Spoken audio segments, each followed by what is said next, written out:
ETV news కి స్వాగతం. ముందుగా బులెటిన్ లో హెడ్లైన్స్. బస్సులో సీటు కోసం మహిళల హోరాహోరీ, పొట్టున కొట్టుకున్న యువతులు. విద్యార్థినిపై లైంగిక దాడి, టీచర్ని చితకబాదిన తల్లిదండ్రులు. 22 కోట్లతో నిర్మించిన 3 మంచినీటి శుద్ధి యంత్రాలను, పలు అభివృద్ధి కార్యక్రమాలను ప్రారంభించిన స్పీకర్ వారి వెంట మంత్రి ప్రభుత్వ విప్. జగన్ సైకో 2.0 ఘాటు విమర్శలు చేసిన మంత్రి గుమ్మడి సంధ్యారాణి.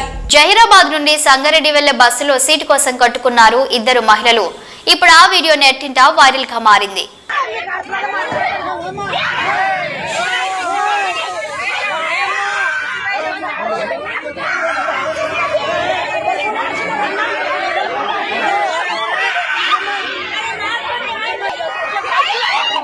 అనకాపల్లి జిల్లా వడ్డాది ఎన్టీఎస్ స్కూల్లో దారుణం చోటు చేసుకుంది. 9వ తరగతి చదువుతున్న విద్యార్థినిపై ఉపాధ్యాయుడు ప్రసాద్ లైంగిక దాడికి పాల్పడ్డాడు.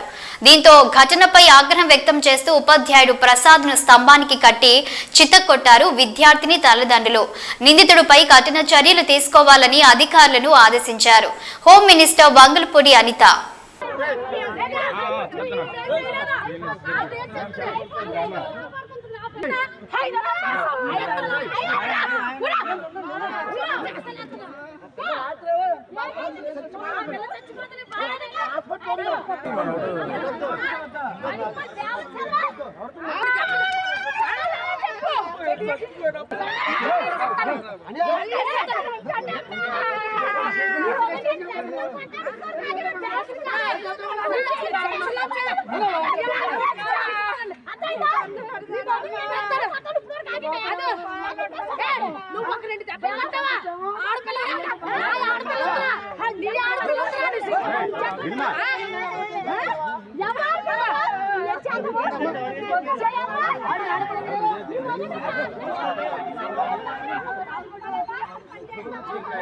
బండ్లగూడ జాగిర్ మున్సిపల్ కార్పొరేషన్ లో హిమాయత్ సాగర్ వద్ద వాటర్ ప్యూరిఫికేషన్ ప్లాంట్ సుమారు 22 కోట్లతో నిర్మించిన 3 మంచినీటి శుద్ధి యంత్రాలను, పలు అభివృద్ధి కార్యక్రమాలను మరియు కిస్మత్పూర్ గ్రామంలో సుమారు 12.55 కోట్ల రూపాయల వ్యయంతో నూతనంగా ఏర్పాటు చేసిన బండ్లగూడ జాగిర్ మున్సిపల్ కార్పొరేషన్ భవనాన్ని స్పీకర్ గడ్డం ప్రసాద్ కుమార్, మంత్రి శ్రీధర్ బాబు, ప్రభుత్వ చీఫ్ మహేందర్ రెడ్డితో కలిసి ప్రారంభించారు ఎమ్మెల్యే ప్రకాష్ గౌడ్. ఈ కార్యక్రమంలో collector Narayana Reddy, municipal commissioner Sharath Chandra, మాజీ మేయర్లు, మాజీ కార్పొరేటర్లు, పార్టీ సీనియర్ నాయకులు, ఇతర ప్రజా ప్రతినిధులు పాల్గొనడం జరిగింది. రాష్ట్ర ఆర్థిక స్థితిగతులపై జగన్ రెడ్డి కట్టుకథలు ఎవరు నమ్మరని అన్నారు మహిళా శిశు సంక్షేమ శాఖ మంత్రి గుమ్మడి సంధ్యారాణి. ఈ మధ్య జగన్ మాట్లాడుతూ త్వరలో జగన్ ను 2.0 చూస్తారు అనడం అంటే ఇంతకు మునుపు కంటే తన పైశాచికత్వాన్ని చూపిస్తారా అని అర్థం వచ్చేలా ఆమె మాట్లాడారు. ఏనాడు కార్యకర్తలను పట్టించుకొని జగన్ ఇప్పుడు కార్యకర్తలకు అండగా ఉంటాడా అని ప్రశ్నించారు.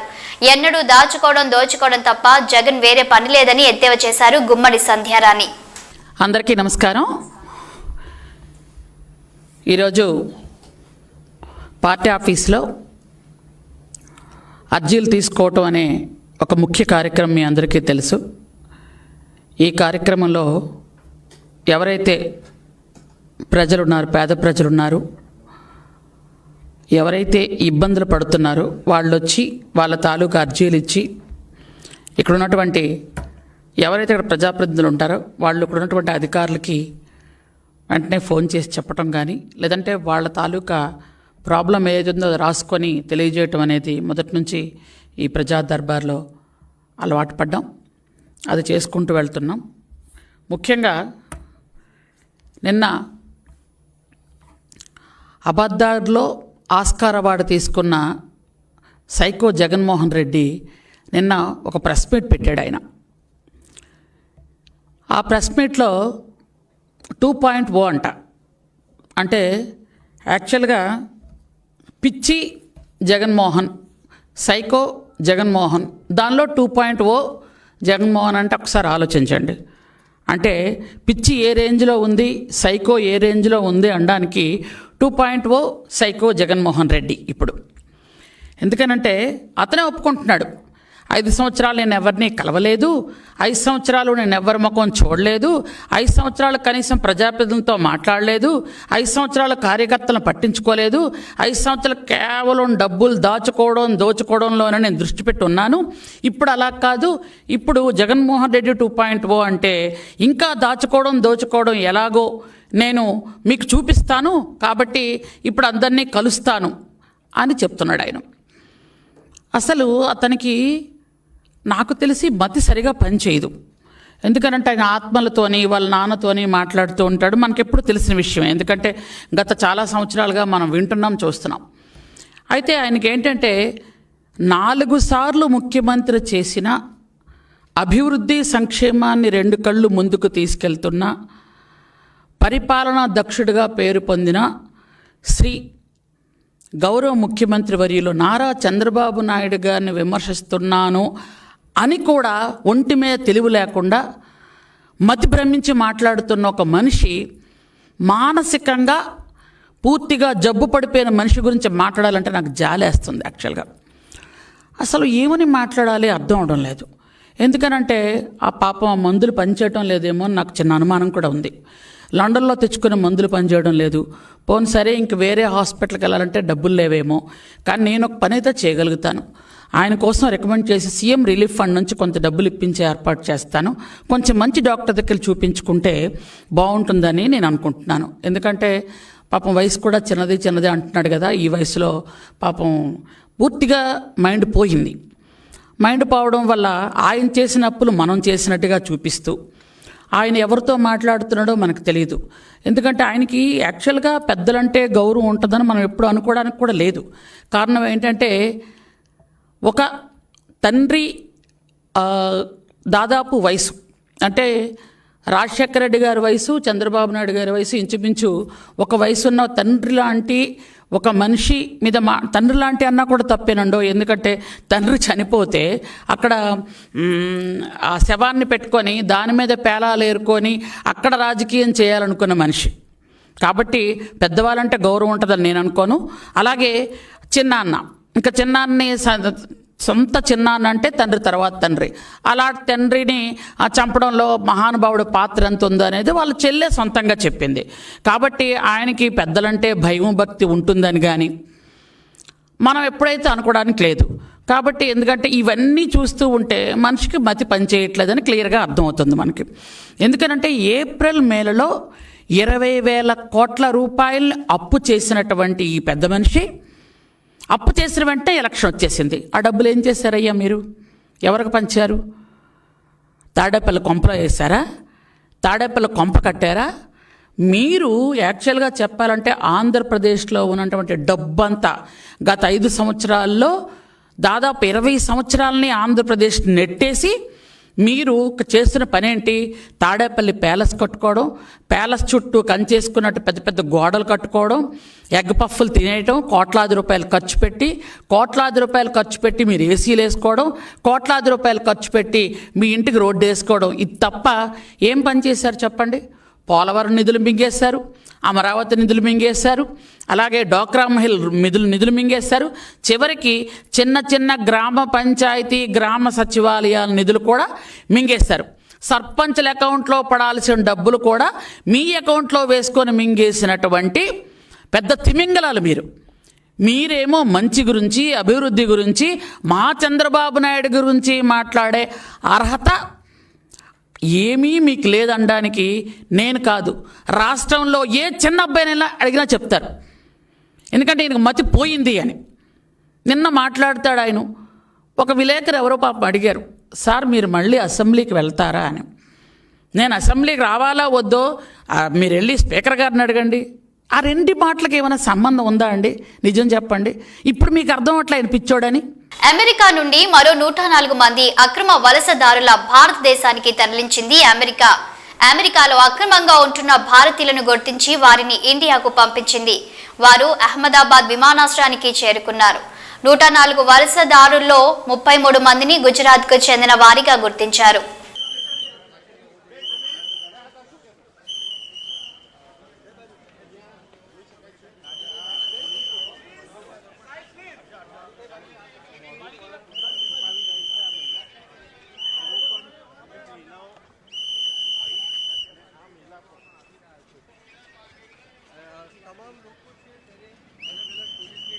આ રીતે છે, આ બેસાડવામાં આવે છે. આ જોઈ શકો છો ટીવી 30 ની સ્ક્રીન પર દ્રશ્યો છે. ఆత్మహత్య యత్నానికి పాల్పడిన వివాహితను చాకచక్యంగా కాపాడారు పోలీసులు. ఓ వివాహిత ఆత్మహత్యకు పాల్పడుతుందని డయల్ 100 కు సమాచారం వచ్చింది. దీంతో తక్షణమే స్పందించి కానిస్టేబుల్ రాజు తరుణ్లు ఘటనా స్థలికి చేరుకున్నారు. మహిళ గదిలో ఉరివేసుకునేందుకు ప్రయత్నించగా తలుపులు బద్దలు కొట్టి ఆమెను రక్షించారు. ఆత్మహత్య యత్నానికి గల కారణాలు తెలియాల్సి ఉంది.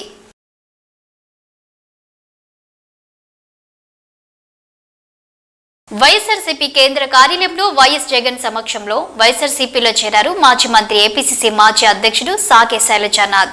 శైలజనాథ్తో పాటు వైఎస్ఆర్సీపీలో ఏఐసీసీ మెంబర్ అనంతపురం డీసీసీ మాజీ అధ్యక్షుడు ప్రతాప్ రెడ్డి చేరారు. కార్యక్రమంలో ఎంపీ పెద్దిరెడ్డి మిథున్ రెడ్డి, వైఎస్ఆర్సీపీ సీనియర్ నాయకులు అనంత వెంకటరామరెడ్డి, వేంపల్లి సతీష్ రెడ్డి, కేతిరెడ్డి పెద్దారెడ్డి, వై విశ్వేశ్వరరెడ్డి, తలారి రంగయ్య, మెరుగా నాగార్జున, పలువురు నాయకులు పాల్గొన్నారు.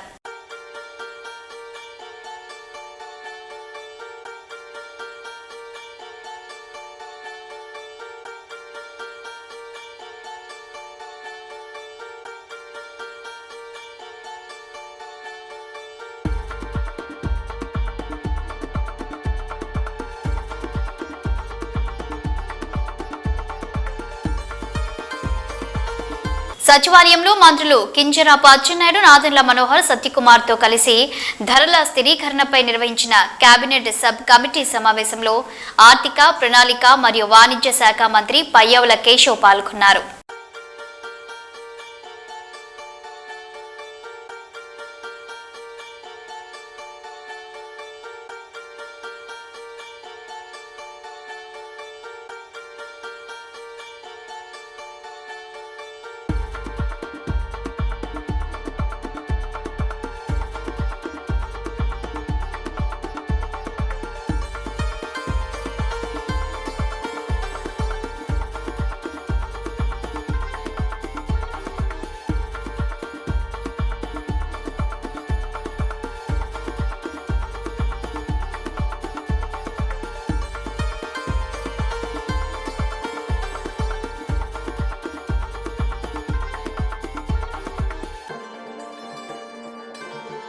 యాదగిరిగుట్ట శ్రీ లక్ష్మీ నరసింహస్వామి దేవస్థానానికి అనుబంధ ఆలయమైన పాతగుట్ట లక్ష్మీ నరసింహస్వామి వార్షిక బ్రహ్మోత్సవాలు ముస్తాబైంది.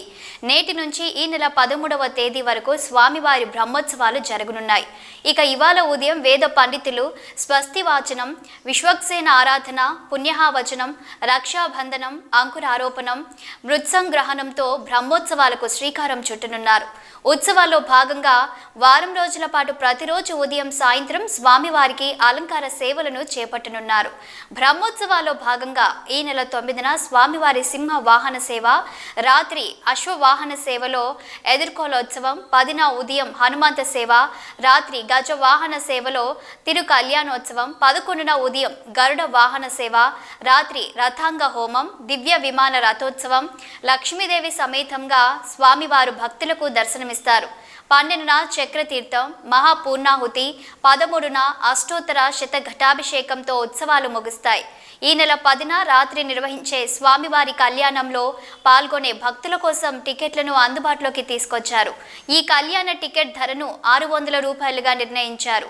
బ్రహ్మోత్సవాల సందర్భంగా ఆలయ అధికారులు అన్ని ఏర్పాట్లు పూర్తి చేశారు. ఆలయ గోపురాలకు రంగులు వేసి మిరుమిట్లు గొలిపే విద్యుత్ దీపాలతో సర్వాంగ సుందరంగా తీర్చిదిద్దారు. పూర్వగిరి లక్ష్మీ నరసింహస్వామి వారి యొక్క దివ్యక్షేత్రంలో పాంచానిక దీక్షానుసారంగా శ్రీ పాంచరాత్ర శాస్త్ర దివ్యామోక్త ప్రకారంగా అత్యంత వైభవంగా బ్రహ్మోత్సవాలు నిర్వహించడం జరుగుతుంది. ఇటు బ్రహ్మోత్సవాలు ప్రారంభం 7/2/2025న స్వామివారి యొక్క బ్రహ్మోత్సవాలు స్వస్తి వాచనంతో, స్వస్తి పుణ్యాహవాచనంతో, రక్షాబంధనంతో ప్రారంభమవుతాయి. ఈ స్వస్తి వాచనం యొక్క విశేషము మంత్రాధీనంతో దైవతమని వేదం చెప్తోంది. మంత్రము ద్వారా భగవంతుని ఆశ్రయించవచ్చును. ఈ స్వస్తి వాచనముల చేత స్వామివారి సన్నిధిలో ఈ యొక్క ఆలయ శుద్ధి, మాడవీధుల యొక్క శుద్ధి నిర్వహించి స్వస్తి వాచనం ప్రారంభం చేసి స్వామి యొక్క బ్రహ్మోత్సవాలకు మేము అందరం కూడా కంకణబద్ధులై ఈ యొక్క ఉత్సవాన్ని దిగ్విజయపరుస్తామని చెప్పేసి స్వామిని ప్రార్థించడం జరుగుతుంది. సాయంకాలం అంకురార్పణ మహోత్సవం, ముత్సంగ్రహణ కార్యక్రమం కూడా దిగ్విజయంగా నిర్వహించడం జరుగుతుంది. ఇట్టి బ్రహ్మోత్సవ కార్యక్రమాలను అధికారులు భాస్కర్ రావు గారు వైభవవేతంగా నిర్వహించడం కొరకు విద్యుత్ దీపాలంకరణ సేవలు, అలాగే ఎంతో మంది పారాయణికులను కూడా ఆహ్వానించి ఇది బ్రహ్మోత్సవాలను నిర్వహించడం కొరకు వారు ఏర్పాట్లు గావిస్తున్నారు. అలాగే ధార్మిక సాహిత్య సభలను కూడా ఈ యొక్క బ్రహ్మోత్సవాలలో ఏర్పాటు చేయడం జరిగింది. విశేషంగా ఈ యొక్క బ్రహ్మోత్సవాలు ఎదుర్కోలు కార్యక్రమం 9వ తారీఖు 9/2/25న ఎదుర్కోలు మహోత్సవం సాయంకాలం 6:30 గంటలు 7 గంటల మధ్యలో ప్రారంభించి ఈ ఎదుర్కోలు మహోత్సవం చేయడం జరుగుతుంది. 10వ తారీఖు నాడు తిరుకల్యాణ మహోత్సవం, కన్నుల పండుగ ఈ యొక్క తిరుకల్యాణ మహోత్సవం చేయడం జరుగుతుంది. 11వ తారీఖు నాడు దివ్య విమాన రథోత్సవం కూడా అత్యంత విశేషంగా ఈ యొక్క మాడవీధులలో ఊరేగింపు చేసేసి ఎంతో మంది భక్తజన సమూహం చేత ఈ యొక్క రథోత్సవాన్ని కూడా తిలకించడం కొరకు ఏర్పాటు చేయడం జరుగుతుంది. తదుపరి చక్రతీర్థం, శతకడాభిషేకంతో ఈ యొక్క ఉత్సవ సమాప్తి చేయడం జరుగుతుంది. ఇటు బ్రహ్మోత్సవాలలో భక్తులందరూ కూడా పాల్గొని స్వామిని దర్శించి ఈ ఉత్సవం యొక్క ఫలాన్ని పొందుదుగా కానీ ఆ లక్ష్మీ స్వామి యొక్క అనుగ్రహం చేత ఈ ఉత్సవాలలో అందరూ పాల్గొని తరించండి అని కోరుతూ జై శ్రీమన్నారాయణ. మార్కాపురం శాసన సభ్యులు కందుల నారాయణరెడ్డి మార్కాపురం పట్టణంలోని 11వ వార్డులో మన ఊరు మన ఎమ్మెల్యే కార్యక్రమంలో పాల్గొని ప్రజా సమస్యలు తెలుసుకున్నారు. ఈ సందర్భంగా ఎమ్మెల్యే మాట్లాడుతూ 11వ వార్డులో రోడ్ల సమస్యలు ఉన్నాయి అని, గత ప్రభుత్వంలో రోడ్లను సరిగా పట్టించుకోలేదని అన్నారు. ఇదే వార్డులో విద్యుత్ లైన్ సమస్య ఉందని, అనేక మంది కరెంట్ షాక్ గురయ్యారని, తక్షణమే ఈ లైన్ కు విద్యుత్ ఆపాలని అధికారులను ఆదేశించానని అన్నారు. కొత్త పెన్షన్లకు విరతులు వస్తున్నాయని, త్వరలో అర్హులకు పెన్షన్లు ఇస్తామని అన్నారు. ఈ కార్యక్రమంలో మున్సిపల్ అధికారులు, తెలుగుదేశం నాయకులు పాల్గొన్నారు. చాలా లోపల కల్లా వస్తున్నాయి అన్నమాట. రోడ్ హైట్లే అల్లే